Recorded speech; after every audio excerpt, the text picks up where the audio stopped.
Hello all, welcome to our channel cinema symphony. Natural star Nani produce చేసిన movie court. ఈ మూవీలో Priyadarshi, Harsh Roshan, Sridevi, Shivaji lead రోల్స్గా చేశారు. నిన్న నైట్ ఈ మూవీ చూడటం జరిగింది. ఈ మూవీ నాకు ఎలా అనిపించింది ఏంటి అనేది ఇప్పుడు మన రివ్యూలో తెలుసుకుందాం. దానికంటే ముందు మీరు కానీ నా ఛానల్ని కొత్తగా విజిట్ చేసినట్లయితే ఛానల్లో కంటెంట్ చూడండి. కంటెంట్ నచ్చితేనే ఛానల్ సబ్స్క్రైబ్ చేసుకోండి. ఇక కోర్టు ఈ మూవీ విషయానికి వెళ్తే నాకైతే ఈ మూవీ చాలా బాగా నచ్చింది. సినిమా చాలా అంటే చాలా బాగుంది. అందరూ ప్రతి ఒక్కరు థియేటర్లో చూడాలి. ఇక ఈ మూవీ స్టోరీ లైన్ విషయానికి వస్తే 19 ఏళ్ళ అబ్బాయి 17 ఏళ్ళ మైనర్ అమ్మాయి లవ్ చేసుకుంటారు. దాని తర్వాత ఆ 19 ఏళ్ళ అబ్బాయి మీద పోక్సో చట్టం కింద కేసు పెడతారు. ఆ కేసులో ఆ అబ్బాయి ఆ కేసు నుంచి బయటకు వచ్చాడా లేదా, తర్వాత ఏమైంది అనేది ఈ మూవీ స్టోరీ లైన్ అనమాట. ఇక ఈ మూవీకి సంబంధించిన పాజిటివ్ విషయానికి వస్తే ఈ సినిమాని డీల్ చేసిన విధానానికి రామ్ జగదీష్ కొత్త రైటర్ ఈ సినిమాకి రాసుకున్న పాయింట్ కానీ చాలా కొత్తగా అనిపించింది. ఈ సినిమాని డీల్ చేసిన విధానం కూడా చాలా నీట్గా ఉంది. ఎందుకంటే ఒక మైనర్ లవ్ స్టోరీ అంటే కొంచెం ఎక్కడో ఒక వల్గారిటీకి వెళ్ళే ఛాన్స్ ఉంది. బట్ ఆ ఛాన్స్ తీసుకోకుండా ఫ్యామిలీ మొత్తం ఎంచక్కా ఎంజాయ్ చేయగలిగేలాగా ఒక నీట్ ఫ్యామిలీ ఎంటర్టైనర్ తీసాడనే చెప్పాలి. ఫ్యామిలీ ఎంటర్టైనర్ అంటే ఫ్యామిలీ మొత్తం చూడగలిగేది, ఎక్కడ అనవసరంగా ఫ్యామిలీతో వచ్చాము అనుకునేలాంటి సీన్స్ ఏమి లేకుండా చాలా బాగా రాసుకున్నాడు. సీన్స్ బాగా డిజైన్ చేసుకున్నాడు. ఎక్కడ ఎలాంటి వల్గర్ లాంగ్వేజ్ కానీ అడల్ట్ సీన్స్ కానీ ఎక్కడా లేకుండా చాలా పకడ్బందీగా ప్రిపేర్ చేసుకున్నాడు అనమాట మూవీని, ఫ్యామిలీ మొత్తం ఎంజాయ్ చేసేలాగా. మూవీలో ఎక్కడ ఈ సీన్ వేస్ట్గా పెట్టారు, ఇది అన్వాంటెడ్ సీను అని అనిపించే సీన్ ఒక్కటి కూడా లేదు. అన్ని సీన్లు చాలా పకడ్బందీగా బ్లెండ్ చేశారనమాట. స్క్రీన్ ప్లే కూడా చాలా బాగా అనిపించింది. అంటే కొంచెం రొటీన్ ఫార్మాట్ అయినా కానీ స్క్రీన్ ప్లే కూడా బాగుంది. ఇక సినిమాకి మ్యూజిక్ ఏదైతే ఉందో అది మూడ్కు తగ్గట్టుగా సినిమాని ఎలివేట్ చేయడంలో చాలా బాగా ఉపయోగపడింది. విజయ్ బొల్గాని మ్యూజిక్. ఇక ప్రేమలో అనే song already chartbuster, screen మీద కూడా చాలా బాగుంది. ఇక కోర్ట్ రూమ్ డ్రామా చాలా బాగుంది.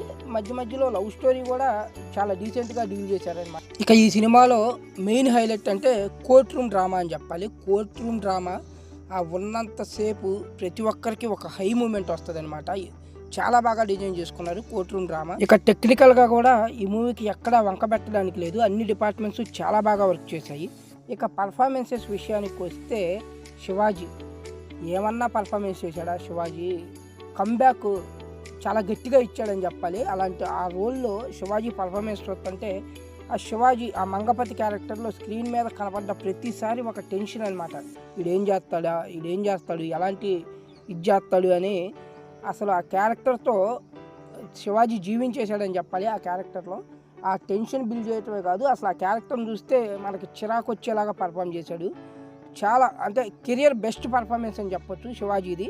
ఇక ప్రియదర్శి కూడా తనకిచ్చిన రోల్లో చాలా బాగా చేశాడు. అంత సీరియస్ కోర్ట్ డ్రామాలో కూడా ప్రియదర్శి ఉండబట్టి చిన్న మైనర్ డైలాగ్స్తో బాగా నవ్వించాడు. ఇక హర్ష రోషన్ అండ్ కొత్త అమ్మాయి శ్రీదేవి వీళ్ళిద్దరు కూడా చాలా న్యాచురల్గా పర్ఫామ్ చేశారు. వీళ్ళ పర్ఫార్మెన్స్ కూడా సినిమాకి ఒక యాడెడ్ అడ్వాంటేజ్ అని చెప్పొచ్చు. ఇక హర్ష రోషన్ అయితే ఈ మధ్య చాలా మంచి క్యారెక్టర్లు ఎంచుకుంటున్నాడు. ఆ అబ్బాయి స్వాగ్లో శ్రీ విష్ణు చైల్డ్ రోల్ చేసిన అతను మంచి క్యారెక్టర్లు ఎంచుకుంటున్నాడు. పర్ఫార్మెన్స్ కూడా అలానే పుల్ అప్ చేస్తున్నాడు. ఇక దీని తర్వాత ఇక రోహిణి, సాయి కుమార్ ఇలా పెద్ద ప్యాడింగ్ ఉంది. సో బట్ వాళ్ళకి చాలా తక్కువ సీన్స్ పడ్డాయి. ఉన్న సీన్స్ అన్నీ చాలా బాగా పర్ఫామ్ చేశారు, వాళ్ళ క్యారెక్టర్కి న్యాయం చేశారు. ఇక కమింగ్ టు నెగిటివ్ పాయింట్స్, ఇక ఈ సినిమాలో నాకు పెద్దగా నెగిటివ్ పాయింట్స్ ఏం కనిపించలేదు. అయినా చెప్పాలి పర్టికులర్గా అంటే కొంచెం బడ్జెట్ లిమిటేషన్స్ కనిపించినాయి అక్కడక్కడ ప్రొడక్షన్ వాల్యూస్ పరంగా. సో చిన్న మూవీ కాబట్టి అవి పెద్ద కన్సిడర్ చేయక్కర్లేదు. సో నాకైతే పెద్దగా నెగిటివ్ పాయింట్స్ ఏమి అనిపించలేదు. క్లైమాక్స్ ఇంకొంచెం స్ట్రాంగ్గా ఉంటే బాగుండేదేమో అనిపించింది. అంతవరకే ఉన్నంతలో సరిపోద్ది. బట్ ఇంకొంచెం స్ట్రాంగ్గా ఉంటే ఇంకా కొంచెం బాగా కన్వే అయ్యేదేమో అనే ఫీలింగ్ అయితే వచ్చింది. అంతకుమించి చెప్పుకోవడానికి ఏమీ లేదు నెగిటివ్ పాయింట్స్ అంటూ. ఇక ఫైనల్గా ఈ మూవీ గురించి ఒక్క మాటలో చెప్పాలంటే, రేపు ఈ మూవీని మీరు ఓటీటీలో చూసి అయ్యో థియేటర్లో మిస్ అయ్యామే అని ఫీల్ అయ్యి రిగ్రెట్ అయ్యేదానికంటే ఇప్పుడు వెంటనే ఏమాత్రం ఆలోచించకుండా మీ దగ్గరలో ఉన్న థియేటర్కి వెళ్ళి ఈ మూవీ చూసేయండి. ఫ్యామిలీతో చూడొచ్చా అంటే ఎస్, ఖచ్చితంగా ఇది ఫ్యామిలీతోనే చూడాల్సిన సినిమా. ఈ సినిమా అయితే చాలా బాగుంది, ఫ్యామిలీతో చూడాల్సిన సినిమా. Don't miss it. థియేటర్లో అసలు మిస్ అవ్వద్దు, మళ్ళీ ఓటీటీలో చూసి రిగ్రెట్ అవ్వద్దు. ఇది ఇక్కడికి. మీకు కానీ ఈ రివ్యూ నచ్చినట్లయితే వీడియో లైక్ చేయండి, మీ ఫ్రెండ్స్కి షేర్ చేయండి.